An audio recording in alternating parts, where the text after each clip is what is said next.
Good morning dear student, कैसे आप सब। आशा करते हैं आप सब बढ़िया होंगे।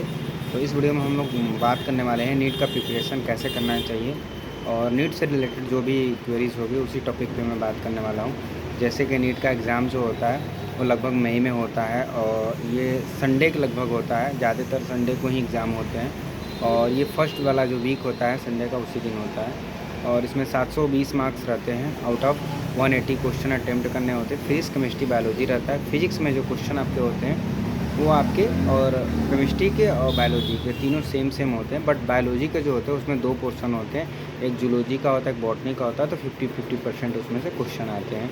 इसमें 4 नंबर आपको मिलते हैं मार्क्स अगर ये क्वेश्चन आप अटेम्प्ट करते हो वो भी सही होने चाहिए। अगर आप गलत करते हो तो उसमें -1 मार्क्स होते हैं जो आपने सही अटेम्प्ट किए थे उसमें से। अगर आपने कोई क्वेश्चन अटेम्प्ट नहीं किया तो माइनस में भी चला जाता है। बहुत सारे बच्चों के नंबर्स मार्क्स नेगेटिव में भी आते हैं, ठीक है। और ये पेपर जो होता है वो 3 घंटे का होता है, पेपर बेस्ड होता है, पूरे इंडिया में ओवरऑल होता है। इसके जो शेड्यूल्स में हमारे कॉन्स्टिट्यूशन के शेड्यूल्स में 22 लैंग्वेज दिए गए हैं, उसमें से जितने भी शेड्यूल्स होते हैं उसके अकॉर्डिंग सारे एग्ज़ाम लिए जाते हैं। हिंदी, इंग्लिश, मराठी, गुजराती सभी में लोकल्स लैंग्वेज में लिए जाते हैं। कंपलसरी जो होता है इंग्लिश होता है, हर जगह इंग्लिश की वैल्यू ज़्यादा दी जाती है अपेक्षाकृत लोकल लैंग्वेज का। जो नीट का कट ऑफ होता है हर साल 600 650 के लगभग जो एमबीबीएस का होता है, फिर उसी से 50 नंबर कम करके बीएमएस का और बीडीएस का होता है और इसी तरह बीयूएमएस का भी होता है। तो सीट जो अलॉटेड होता है वो कट ऑफ के बेसिस पे होता है और मेडिकल कॉलेज मिलते हैं सारे बच्चों को जो अच्छे मार्क्स लाते हैं। उसके बाद जो होता है बहुत सारे ऐसे प्राइवेट कॉलेज होते हैं जहाँ पे नीट्स के मार्क्स देख के जैसे 150-200 करीब लेके आते हैं, तो वहाँ पे उनको प्राइवेट कॉलेज में एडमिशन मिल जाता है। वहाँ पे बहुत सारा थोड़ा लंबा फीस देना पड़ता है और गवर्नमेंट कॉलेज में फ़ीस थोड़ा सा कम होता है। लाइफ में बात करें जो एमबीबीएस होता है तो बहुत सारे बच्चे सोचते हैं कि किया कैसे जाता है इसको। तो एमबीबीएस करने के लिए बस बेसिक क्वालिफ़िकेशन आपका 12th लेवल का होना चाहिए कि आप 12th पास हो और जो एज होनी चाहिए मिनिमम 17 साल होना चाहिए। बहुत लोग का क्यूरी रहता है कि क्या इसमें 17 साल से भी ज़्यादा, तो 17 साल अभी है। कई सालों से अगर पास्ट का देखा जाए, जब सीपीएमटी चलता था या एपीएमटी चलता था, नीट नहीं चलता था, उसके पहले क्या होता 3 साल 5 साल और या 25 तक एज रहेगा, 30 तक एज रहेगा, ऐसा कुछ होता था। अभी बस केवल आप 17 साल के होने चाहिए 1 दिसंबर से। अगर आप 1 दिसंबर को 17 साल के कंप्लीट हो गए हो, ठीक है, तो आप फार्म एलिजिबल हो। 1500-1600 के करीब आपका इसका फार्म आता है। ओबीसी के लिए थोड़ा सा ज़्यादा रहता है और एसटी एससी के लिए 100 रुपये कम रहता है। फीस फार्म 100 रुपये का फार्म भरने में लगता है, मतलब 1600-1700 के करीब आता है नीट का फार्म। और इसका प्रिपरेशन जो होता है वो सबसे ज़्यादा मिलनी इंडिया में, जहाँ तक मुझे जानकारी है, कोटा में होता है, सबसे ज़्यादा कोटा में होता है। लेकिन हाल ही बीते वर्षों में जैसे 2020 में कोरोना आया था, तब से ऑनलाइन बहुत ज़्यादा चर्चित में आ गया। तो पूरे इंडिया में आप कहीं पे भी घर बैठे तैयारी कर सकते हो। पहले क्या होता था एनसीईआरटी बेस्ड क्वेश्चन आते थे, अभी भी बहुत आते हैं, बट अभी क्या हो गया कि ब्रॉड लेवल हो गया, कंपटीशन ज़्यादा हो गया, तो थोड़ा क्वेश्चन आउट ऑफ बॉक्स भी आते हैं 20%, बट 80% अभी भी एनसीईआरटी से आते हैं, ओवरऑल कह सकते हैं। बायोलॉजी में और केमिस्ट्री में ज़्यादा एनसीईआरटी से आते हैं। फिजिक्स क्योंकि फिजिक्स को कभी एनसीईआरटी में इंक्लूड किया नहीं जा सकता है, इसलिए क्वेश्चन बेस्ड वो क्वेश्चन रहते हैं, इसलिए हम कह सकते हैं थोड़ा सा बाहर से आउट ऑफ सिलेबस भी पढ़ना पड़ता है। लेकिन जो प्रिपरेशन होती है वो नॉर्मल जो आप साल भर करते हो उसी में से आपके क्वेश्चन बनते हैं। आउट ऑफ बॉक्स कितना भी हो, अगर आप अच्छे से स्कूल में, ट्यूशन में या अपने सेल्फ स्टडी से पढ़ते हो, ये आजकल तो सबसे ज़्यादा मैं प्रीफर करता हूँ किसी को भी तो वो ऑनलाइन पढ़े, क्योंकि मुझे कभी भी ये नहीं लगा, कभी फील नहीं हुआ, क्योंकि मैं लगभग बहुत सारे कोचिंग में दिल्ली में, कोटा में जानता हूँ, मैं मुंबई में भी जानता हूँ, बड़े बड़े जो कोचिंग हैं मैं उनमें गया हूँ, देखा हूँ। मेरा एक्सपीरियंस रहा कि उनसे ज़्यादा बेहतर पढ़ाई जो होता है ऑनलाइन होता है। बस बात होता है चूज करने का कि वो टीचर हमें मिल पा रहा है कि नहीं ऑनलाइन।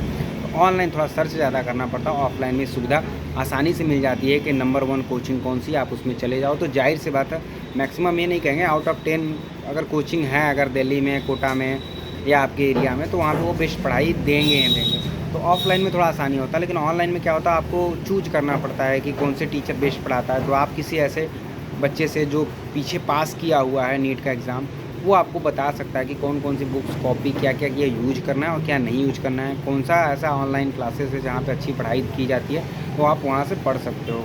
मुझे पता है बहुत सारे बच्चे बोलोगे कि मतलब ये कैसे ये सब पता करते हैं, तो इसके लिए देखिए आपको कम से कम 1 मंथ टाइम देना पड़ेगा।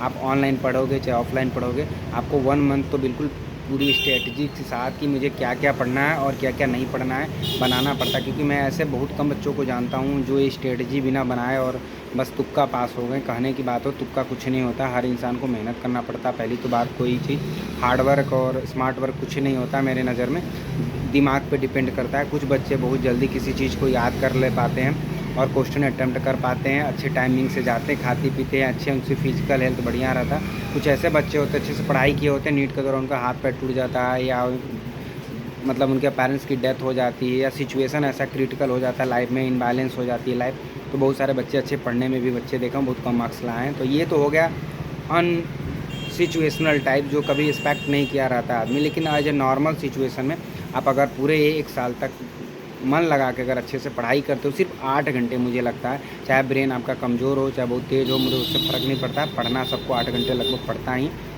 क्योंकि जो सिलेबस होता है वो 8 घंटे के करीब होता है। कि आप 3-4 घंटे आप सेल्फ स्टडी करोगे, 3-4 घंटे कोचिंग में पढ़ोगे, ठीक है, 1-2 घंटे अपना इधर उधर ले लो कि भैया मुझे नोट्स बनाना है, प्रैक्टिस करना है या टेस्ट सीरीज़ करना है, जो भी, तो 8 घंटा ओवरऑल आप अगर साल भर अच्छे से पढ़ते हो तो डेफिनेटली आपके 600 से 700 के बीच में मार्क्स आएंगे, कोई रोक नहीं सकता। लेकिन पढ़ाई जो होती है, मैं हमेशा बोलता हूँ, ईमानदारी से होनी चाहिए, छुपा के होनी चाहिए और खुद से होनी चाहिए कि मैं पढ़ता हूँ, ठीक है, और मैं किसी को बताता नहीं हूँ कि मैं पढ़ाई कर रहा हूँ। और दूसरी चीज़ है कि ये जो पढ़ाई होती है ईमानदारी से होनी चाहिए कि हाँ मैंने 8 घंटे 6 घंटे 5 घंटे ही पढ़े हैं, लेकिन ईमानदारी से पढ़े हैं, मैं जो पढ़ा हूँ वो सच में पढ़ा हूँ, दूसरों को दिखाने के पर्पज़ से नहीं पढ़ना।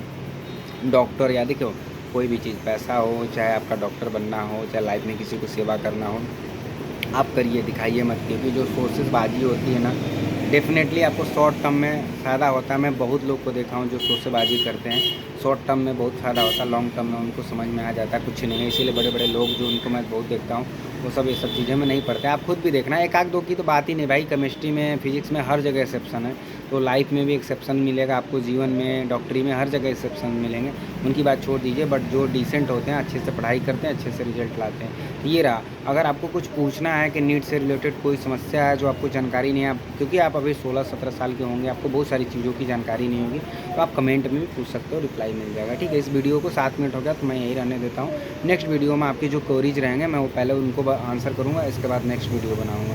धन्यवाद।